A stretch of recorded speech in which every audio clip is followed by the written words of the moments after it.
Hi, I'm Brittany Womack, and today I want to share with you my understanding of why Earth is a habitable planet. The image on the screen includes most of the elements I will discuss, and it's also a photo my sister took recently when she flew out of Connecticut, so I thought it would be appropriate to share. Earth is the only planet in our solar system that is habitable. There are many reasons why. It all rolls up into being just right, not too hot, not too cold. There's not too much carbon dioxide to name a few examples. NASA calls it the Goldilocks zone. What makes Earth just right is the composition of air. I included the pie chart from our textbook, which shows the parts it's made up of, which are nitrogen, oxygen, carbon dioxide, and argon.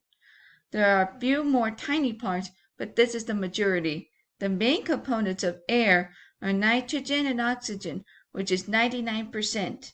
Earth is the only planet that includes oxygen as one of its gases, even though it's about 1/5 of the gases on the planet. Without it, we would not exist. Carbon dioxide is the smallest amount. It's an important element in heating the Earth's atmosphere.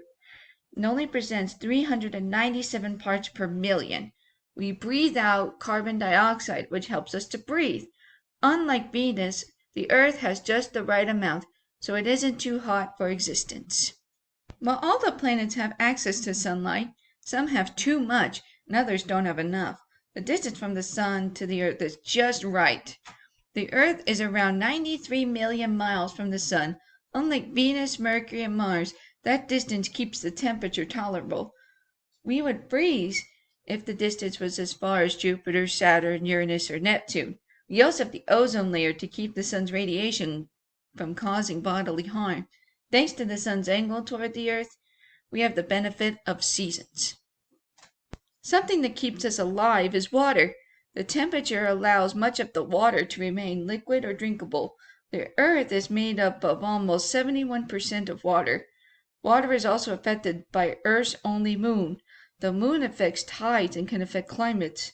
There has been evidence that Mars used to have water, but due to a catastrophic event that changed its dynamics, it lost that component. Earth is excellent at recycling itself. An example we studied was the rock cycle. This type of recycling produces many minerals and nutrients in the soil, important for sustainability. In closing, there may be planets we can visit like Mars, but the only place in our solar system you can call home is Earth, because it's the only place that can support life.